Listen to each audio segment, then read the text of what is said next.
Hi, hello. This is me Anju. Welcome to my YouTube channel south to north C A. ഇന്ന് ഞാനും എൻ്റെ cousin Ammu, അതായത് Lakshmi, Delhi food explore ചെയ്യാൻ പോകുന്ന ഒരു കുട്ടി വ്ളോഗാണ് നിങ്ങൾ കാണുന്നത്. Hope you guys enjoy this video. ഞാൻ സ്റ്റേ ചെയ്യുന്നത് ഗുരുഗ്രാം ആയതുകൊണ്ട് മില്ലേനിയം സിറ്റി സെൻട്രൽ മെട്രോ സ്റ്റേഷനിൽ നിന്നാണ് ഞങ്ങളുടെ ഇന്നത്തെ ജേണി സ്റ്റാർട്ട് ചെയ്യുന്നത്. എന്നിട്ട് ഞങ്ങൾ ഇറങ്ങുന്നത് സെൻട്രൽ സെക്രട്ടേറിയറ്റ് മെട്രോ സ്റ്റേഷനിൽ നിന്നാണ്. നേരത്തെ പറഞ്ഞില്ലേ നമ്മൾ ഇന്ന് ഫുഡ് എക്സ്പ്ലോർ ചെയ്യാനാണ് പോകുന്നതെന്ന്. സോ നമ്മൾ ഇന്ന് പോകുന്നത് കേരള ഹൗസ് സമൃദ്ധി ക്യാൻറ്റീനിലേക്കാണ്. അതെ അതെ, ഇനി ഞാൻ കുറച്ച് പറയാം. ഞാൻ അമ്മു, അഞ്ചു ചേച്ചിയുടെ കസിൻ. അപ്പം ഞങ്ങൾ ഇവിടെ എത്തിയില്ലേ, പക്ഷേ ഇവിടെ എത്തി ഞങ്ങൾക്ക് ഒരു ചെറിയ അബദ്ധം പറ്റിയിട്ടോ. ഇവിടെ ഇറങ്ങിയിട്ടാണ് ഞങ്ങൾ അറിഞ്ഞത് ക്യാൻറ്റീൻ 7 മണിക്ക് തുറക്കുകയെന്ന്. നമ്മളാണെങ്കിൽ ഇവിടെ ഒരു 5:30 ആകുമ്പോഴേക്ക് എത്തുകയും ചെയ്തു. അപ്പം ഞങ്ങൾ വിചാരിച്ചു ഇവിടെ കുറച്ചൊന്ന് എക്സ്പ്ലോർ ചെയ്യാമെന്ന്. സോ ഗായ്സ്, നമ്മളിവിടെ കുറച്ച് ക്രിഞ്ച് ഷിറ്റ്സ് ഞങ്ങൾ വീഡിയോ ചെയ്തിട്ടുണ്ട്. അത് പുറം ലോകം കാണുമെന്നൊന്നും അറിയത്തില്ല.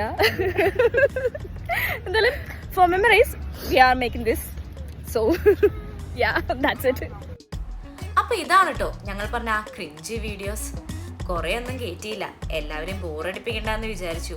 അത് പറഞ്ഞപ്പോഴാ സെൻട്രൽ സെക്രട്ടറിയിലാണ് കേട്ടോ ഇന്ത്യ ഗേറ്റും രാജ്ഭവനും ഉള്ളത്. നല്ല വ്യൂ ആണ് ഇവിടെ.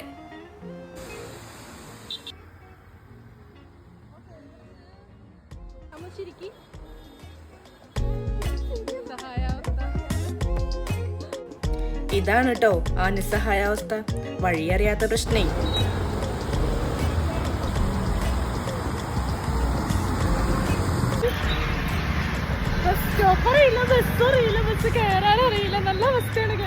അതെ, പക്ഷെ ഞങ്ങൾ ഫ്രീ ആയിട്ടാണ് ഇവിടെ എത്തിയത്. ഇവിടെ ഡൽഹിയിൽ എല്ലാ ബസ്സുകളും ഫ്രീ ആണ് ഫോർ വുമൻ. അഞ്ജുജി, നമ്മൾ എവിടേക്കാ പോകുന്നത്? കേരള ഹൗസ് സമൃദ്ധി ഹോട്ടലിലേക്കാണ് പോകുന്നത്. ഹോട്ടലല്ല, ക്യാൻറ്റീന്.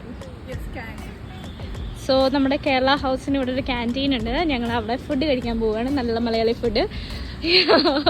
Going there. നമുക്ക് വഴിയൊന്നും അറിയത്തില്ല, നമ്മളെങ്ങനെയൊക്കെ തപ്പിപ്പിടിച്ച് ബസ്സിലൊക്കെ കയറി വന്നു. നമ്മുടെ ഫസ്റ്റ് ടൈമാണ് ബസ്സിൽ ഇവിടെ. ഒന്നും അറിയില്ല. 2 ഗേൾസ് ഗൂഗിൾ മാപ്പിനെ വിശ്വസിച്ച് നമ്മൾ നടക്കുകയാണ്. ഓക്കെ, ചേച്ചി. അതെ, നമ്മള് ഇങ്ങനെ കണ്ടു, നെറ്റിൽ കണ്ടു. Okay, then we are going. Okay guys, this is Thapar house, ICT Thapar house. എല്ലാം കാണാൻ കൊള്ളാതെ. അതെ അതെ, ഈ ഏരിയ ആണ് ആക്ച്വലി ഡൽഹിയിൽ കുറച്ചും കൂടി പീസ്ഫുൾ ആയിട്ടുള്ള ഏരിയ. കാരണം എന്താ വെച്ചാൽ നമ്മളൊരു നീറ്റാണ് ഇവിടെ, അധികം വണ്ടികളൊന്നും അങ്ങനെ പോവില്ല. അപ്പം നമ്മൾ അവിടെ എത്തിയിട്ടോ. ഒരു 6:30 ആയപ്പോൾ തന്നെ ആൾക്കാരൊക്കെ വന്നു തുടങ്ങി. കറക്റ്റ് 7 മണിക്ക് ഗേറ്റും തുറന്നു. നല്ല തിരക്കുണ്ടായിരുന്നു. ഗേറ്റ് തുറന്നതോ ആൾക്കാരൊക്കെ ഓടാൻ തുടങ്ങി. എന്താണെന്നറിയാത്തത് കൊണ്ട് ഞങ്ങളും കൂടെ ഓടി. പക്ഷേ അവിടെ എത്തിയപ്പോഴാണ് കേട്ടോ മനസ്സിലായത് എന്തിനാ ഓടിയതെന്ന്. ലിമിറ്റഡ് ആയിട്ടുള്ള സീറ്റേ ഉള്ളൂ അവിടെ. അപ്പോൾ ആദ്യം എത്തിയില്ലെങ്കിൽ സീറ്റ് കിട്ടില്ല.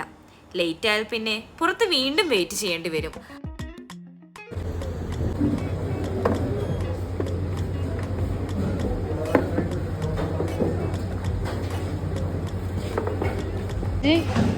പൊറോട്ടയും ബീഫും ചോറും മീൻകറിയും. സോ ബീഫ്, നമ്മുടെ ചോറ്, മീൻകറി, ചൂരയാണ്. Okay, yeah, this is our dinner today. Yes, I'm reached.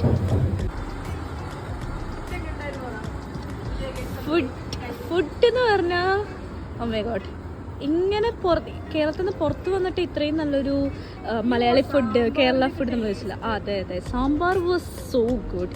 അതിൽ ചോറും മീൻകറി, നല്ല അതെ. അതുപോലെ തന്നെ തേങ്ങക്കൊത്തൊക്കെ ഉള്ള ബീഫ്. അഞ്ചേച്ചി എത്ര മാസത്തിന് ശേഷമാണ് അഞ്ചേച്ചി അത് കഴിക്കുന്നത്? 5 മാസത്തിന് ശേഷം. അടിപൊളിയായിരുന്നു, സൂപ്പറായിരുന്നു ഫുഡ്. നമ്മൾ അവരോട് പറയുകയും ചെയ്തു ഫുഡ് അടിപൊളിയാണ് എന്നൊക്കെ. അവിടുത്തെ ആളോട് പറയുകയും ചെയ്തു സൂപ്പറാണെന്ന്. 5 മാസമായി ഫുഡ് കഴിച്ചു വന്നപ്പോ അയ്യോ 5 മാസം അയ്യോ ചേട്ടാ, അതല്ല മലയാളി ഫസ്റ്റ്. അതെ, ഞങ്ങൾ അത്രമാത്രം കഴിക്കുകയും ചെയ്തു. ഞങ്ങളുടെ കപ്പാസിറ്റിയുടെ ഓവറായിട്ട് ഞങ്ങൾ ഫുഡ് കഴിച്ചു. Even our bellies are out. അതെ അതെ അതെ അതെ. എന്നിട്ട് അഞ്ചു ചേച്ചി അവിടെ ഇരുന്നിട്ട് ഫുഡ് കഴിച്ചുകൊണ്ടിരിക്കുന്ന സമയത്ത് സാമ്പാർ കൂട്ടുമ്പോൾ ഈ സാമ്പാറിന്റെ റെസിപ്പി കിട്ടുമോ അതെ അവരോടൊന്ന് പോയി ചോദിച്ചാലോ എന്ന്. പറയാതിരിക്കാൻ വയ്യ, അത്രയും സൂപ്പറായിരുന്നു. അടിപൊളിയായിരുന്നു. Yeah so we will come again right? Yes yes sure. Yeah and we will come for breakfast next time. 8 to 9 മണിയാണ്. 8 to 9 മണിയാണ് ടൈമിങ്. പക്ഷെ ഭയങ്കര തിരക്കാണ് ഇവിടെ വന്നിട്ട്. ആൾക്കാർ ക്യൂ നിൽക്കുകയാണ് ഒരു 15 മിനിറ്റ്സ്. ഗേറ്റ് തുറക്കില്ല, ആ ഒരു അവസ്ഥയാണ്. ആൾക്കാർ ഇങ്ങനെ ഗേറ്റിൽ ഇങ്ങനെ പിടിച്ചു നിൽക്കുക. നമ്മളെല്ലാവരും ഉള്ളിലേക്ക് ഓടി കയറി. ഞാൻ കരുതി എന്നത് എല്ലാവരും ഇങ്ങനെ ഓടുന്നത്, പക്ഷെ ശരിക്കും ഓടേണ്ട ആവശ്യം ഉണ്ടായിരുന്നു. അവിടെ ഉടനെ തന്നെ ആൾക്കാർ ക്യൂ നിൽക്കാൻ തുടങ്ങി. And there were people waiting outside also. 2 minute കൊണ്ട് സീറ്റ് എല്ലാം ഫില്ലായി. പിന്നെ ആൾക്കാർ അവിടെ വെയിറ്റ് ചെയ്യായിരുന്നു. നമ്മൾ ആരും തന്നെ കയറിയോണ്ട് നമുക്ക് കിട്ടി. Yes. എന്തായാലും ഇത്രയും ദൂരം വന്നോണ്ട്, ഗുർഗാവിന് ഇത്രയും ദൂരം വന്നോണ്ട് എന്തായാലും വെർത്തായി. Worthing ആയിരുന്നു. നേരത്തെ പറഞ്ഞ പോലെ ഇത് നല്ല വേർത്തിങ് ആയ ഒരു യാത്രയായിരുന്നു. ഈ അടിപൊളിയായിട്ടുള്ള ഫുഡൊക്കെ കഴിക്കുമ്പോൾ ഒരു സന്തോഷം ഉണ്ടാകുമല്ലോ. ആ സന്തോഷം കൊണ്ടാണ് ഞങ്ങൾ പുറത്തിറങ്ങിയത്. ഇനി നേരെ വീട്ടിലേക്ക്. സെൻട്രൽ സെക്രട്ടറിയിൽ നിന്നാണ് നമ്മുടെ മെട്രോ. പക്ഷെ അതിനു മുമ്പ് ഞങ്ങൾ വിചാരിച്ചു ഇവിടുത്തെ നൈറ്റ് വ്യൂ എല്ലാം എൻജോയ് ചെയ്ത് ഒന്ന് റിലാക്സ് ഒക്കെ ചെയ്തൊന്ന് പോകാമെന്ന്.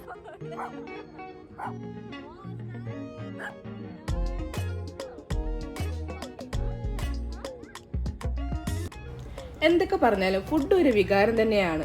നാട്ടിൽ നിന്നും കുറേ കാലമായി മാറി നിൽക്കുമ്പോൾ നല്ല നാടൻ ഭക്ഷണം കഴിക്കാൻ കിട്ടുന്ന ആ ഒരു സന്തോഷം ഉണ്ടല്ലോ, അങ്ങനത്തെ കുട്ടി കുട്ടി സന്തോഷങ്ങളാണ് നമ്മളെ നാടുമായി ചേർത്ത് നിർത്തുന്നത്. അപ്പോൾ പിന്നെ ഈ കുട്ടി വ്ളോഗ് ഞങ്ങൾ ഇവിടെ നിർത്തുകയാണ് കേട്ടോ. Bye bye.